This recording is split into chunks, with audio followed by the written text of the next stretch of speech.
Hey folks, Nick here from Another BookTube channel, and today I'm going to be reviewing Re-Animator by Jeff Rovin, the novelization of the movie by Stuart Gordon.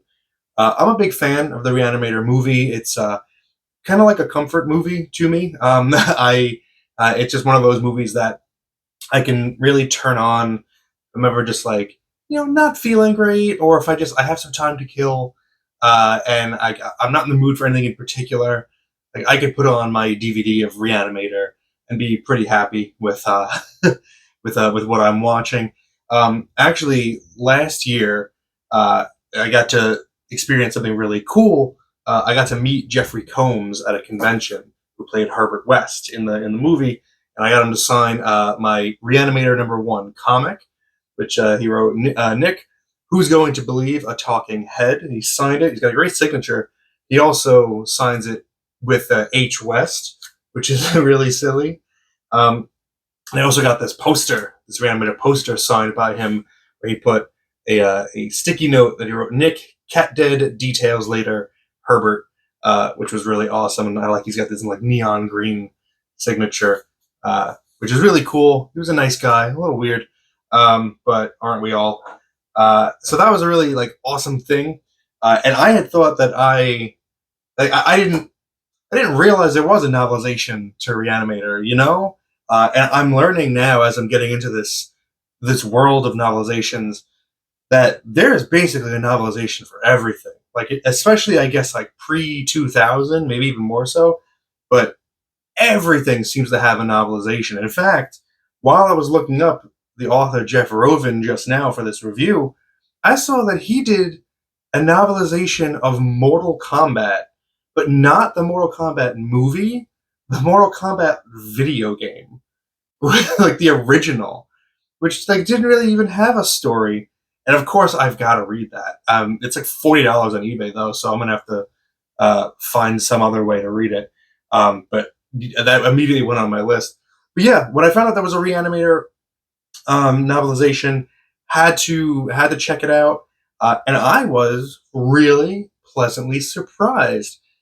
So if you don't know Re-Animator, if you've never seen the movie, it's based loosely, very loosely, on a work by H.P. Lovecraft. I think that one was called Herbert West Re-Animator, and it's about this young scientist, young doctor. Well, not doctor. He's a student. He believes like we shouldn't have to die, so he's trying to develop some kind of serum or whatever that he can use to make life just go on indefinitely. If someone dies, you inject them with this, brings them right back to life, and they go about their merry way. Um, in the movie and in this novelization, Herbert West starts attending a university in Massachusetts, where Lovecraft set all his stuff, and he becomes roommates with another student, Dan. Dan is on the path to becoming a regular doctor. He's dating the daughter of the dean of the university, Megan. They have a great relationship. Things are going well for them. And of course, Herbert's obsession starts to creep into Dan's life. And what ends up happening is that they kind of, things start to snowball out of control once those two kind of link up.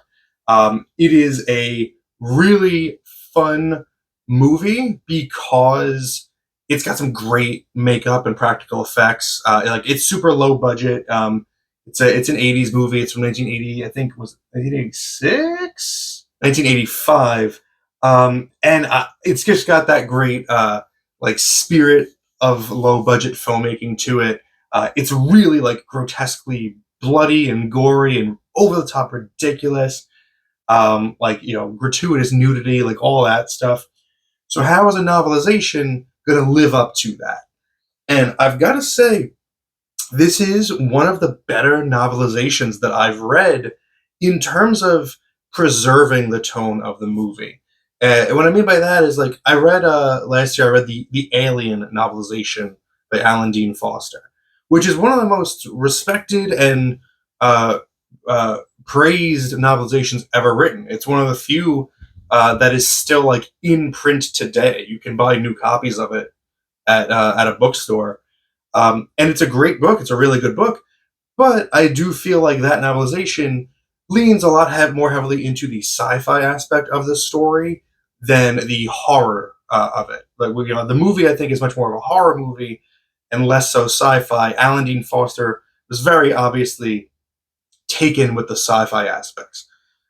So good novelization, but to me, there's like a little bit of a disparity in terms of what the movie's going for, what the book's going for. This novelization for Re-Animator, I think it captures exactly the mood of the movie. Extreme camp and extreme like gore and bloodshed. Is somehow just as gross as the movie is without the benefit of visuals. The movie's got the easy job.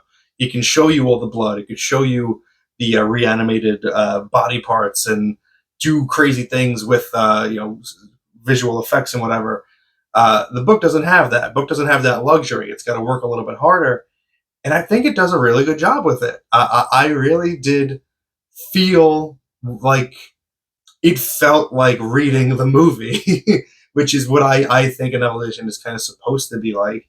If it almost it seems obvious, and as is usual with novelizations, it does have the benefit of being able to add a little bit more detail that has to get cut out of a movie for time constraints, or just doesn't work because it's something that's going on in someone's head. So in this novelization, we actually get a little bit of a longer prologue that introduces us to Herbert. So in the movie, there's a very short prologue of him in Zurich, performing his experiments with his mentor, and we see the conclusion of that experiment, and like that's it. But in this one, we get to see them kind of interact a little bit. The kind of weird like father-son relationship that they kind of develop, and it's really it adds quite a bit to the story. It's really nice because there's a part of the story moving forward where Herbert is constantly butting heads with this doctor at the university, Dr. Hill, who's kind of the antagonist of the story, and it's a lot better explained like why they are immediately antagonistic to each other because of this prologue, like because of the mentor's relationship with Dr. Hill and Herbert taking it personally. There's also some additional detail in this book where Herbert there's the possibility that Herbert is a queer character, which I don't remember being explored in the movie at all, but it adds like a little bit of something. It adds like a little something to the story. It's not focused on too heavily. It's kind of referenced, and there's one like overt little sequence where it kind of comes to maybe a little bit of a head. But it's just another little character note that like, oh yeah, I guess they maybe they couldn't fit that in the movie, but it's a nice little detail to kind of sprinkle in here. Adds a little bit of layer to him. The story moves at a good pace. I think it doesn't add any scenes that weren't in the final movie except for that prologue. I'm pretty sure it's like shot for shot, like scene for scene. In some cases, like edit for edit, where the one scene ends with a certain line of dialogue, and then the next scene picks up with one. Like it really it's kind of a seamless transition. I think Jeff Rovin had a really good foundation to work from. There was one mistake I noticed that could have been caught in editing, where a line of dialogue is spoken and it's attributed to Dan, but it was clearly supposed to be Herbert speaking.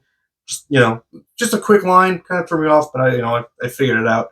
But yeah, it was a solidly written book, short, sweet. If you enjoy the movie, there's really no reason you shouldn't enjoy the novelization. For that reason, my arbitrary and subjective grade for Re-Animator by Jeff Rovin is 8 out of 10. Do with that what you will. Let me know if you've had the opportunity to read this novelization and your thoughts on it in the comments below. Thank you very much for spending some time with me today, but now it's time to get back to reading.